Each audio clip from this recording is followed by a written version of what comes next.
बता दूं कि केंद्र सरकार और राज्य सरकार सेंट्रल गवर्नमेंट की तरफ से लाखों पेंशनर को समय समय पर कई तोहफे दिए जाते हैं। अब राज्य सरकार ने पेंशनर को एक और अच्छी खबर सुना दी है। अब से 2 साल में 2 बार आपकी पेंशन का इजाफा होगा। जुलाई महीने में आपकी पेंशन में 5% और आपको जनवरी 10% पेंशन हाइक का इजाफा होगा। यानी कि इस हिसाब से कर्मचारियों की पेंशन में हर साल 15% का इजाफा होगा। लेकिन उससे पहले आपको बता दें, इसका फ़ायदा राज्य सरकार के कर्मचारियों को होगा। आपको बता दूं कि राजस्थान सरकार ने न्यूनतम आय गारंटी कानून को लागू कर दिया है। देश में राजस्थान पहला ऐसा राज्य बन गया है जिसने इस कानून को लागू किया है।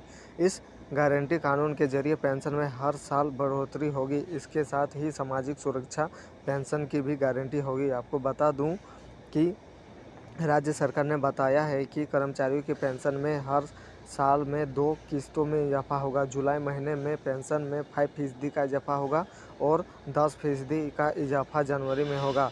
पेंशनधारी को पेंशन लेने के 1 साल बाद ही बढ़ोतरी होगी, यानी मंजूरी की तारीख के 1 वर्ष बाद ही 15% बढ़ोतरी की जाएगी। आपको बता दें कि 125 दिन करना होगा आपको काम। इसके अलावा राज्य सरकार ने बताया है कि मनरेगा के तहत आपको अतिरिक्त रोजगार भी मिलेगा। अब से आपको 25 दिन का एक्स्ट्रा रोजगार मिलेगा। जी हाँ, अब आपको 125 दिन काम कर सकेंगे। आपको बता दूं कि न्यूनतम आय गारंटी कानून की मॉनिटरिंग के लिए मुख्य सचिव की अध्यक्षता में सलाहकार बोर्ड का गठन किया है, जो समय समय पर योजना की मॉनिटरिंग करेगी। इसमें ग्रामीण विकास, पंचायती राज सचिव, सामाजिक न्याय अधिकारिता विभाग सचिव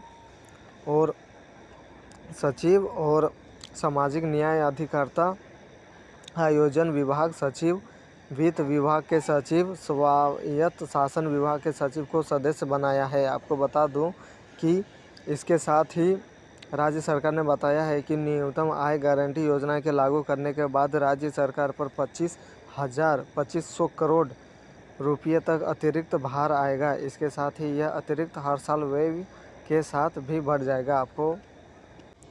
आपको बता दूं, क्या पेंशन में कोई बढ़ोतरी हुई है तो डीआर में बढ़ोतरी के साथ सेवानिवृत्त केंद्र सरकार के कर्मचारियों की मासिक पेंशन भी बढ़ जाएगी। उदाहरण के लिए केंद्र सरकार के पेंशनभोगी को प्रति माह 40,100 रुपये की मूल पेंशन मिलती है। 42% महंगाई राहत पर पेंशन को डीआर के तौर पर 16,842 रुपये मिलते थे। ताज़ा बढ़ोतरी के बाद उन्हें हर महीने डीआर के तौर पर 18,446 रुपये मिलेंगे। आपको बता दूं कि क्या परिवार पेंशन हर साल बढ़ती है, तो हाँ, बढ़ी हुई दर कुटुंब पेंशन की 10 वर्ष की अवधि की गणना सरकारी कर्मचारी की मृत्यु की स्थिति से की जाएगी। आपको बता दूं कि 30% एक्स्ट्रा पेंशन कितने साल बाद मिलती है, तो आप सब जानते ही होंगे। इस लाभ को प्राप्त करने के लिए अंशदाता द्वारा अपनी मृत्यु के साथ न्यूनतम 5 वर्ष की सेवा पूरी कर लेनी होनी चाहिए, तभी आपका 30% एक्स्ट्रा पेंशन मिलेगी। आपको बता दूं कि बुढ़ापा पेंशन कितने साल में लगती है, तो आप सब जानते ही होंगे। साल 2006 से केंद्र सरकार की वृद्धावस्था पेंशन में हिस्सेदारी 200 रुपये प्रति माह है। बाकी रकम के लिए केंद्र सरकार राज्य सरकार को अतिरिक्त मदद भेजती है। पहले वृद्धावस्था पेंशन योजना भाग लेने के लिए सीनियर सिटीजन की उम्र 65 साल थी, जिसे साल 2011 से घटाकर 60 साल कर दिया गया है। आपको बता दूं कि फुल फैमिली पेंशन क्या है। तो जैसा कि आप जानते हैं, भारत में मृतक सरकार के परिवार के सदस्यों को पारिवारिक पेंशन प्रदान की जाती है। यह एक वित्तीय सहायता प्रणाली है जो कर्मचारी की मृत्यु के बाद परिवार को दी जाती है। पेंशन का भुगतान आमतौर पर कर्मचारी के जीवनसाथी या आश्रित बच्चों को किया जाता है। आपको बता दूं कि 60 साल के बाद कितनी पेंशन मिलती है, तो 5,000 रुपये पेंशन के लिए कितना आपको निवेश करना पड़ेगा।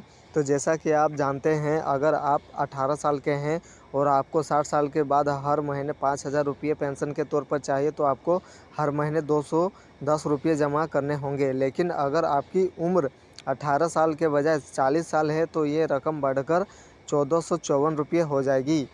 इसी तरह से अगर वीडियो अच्छी लगे तो लाइक करें, चैनल को सब्सक्राइब कीजिए और अपडेट इसी तरह से आप पेंशन के थ्रू से आप चाहते हैं तो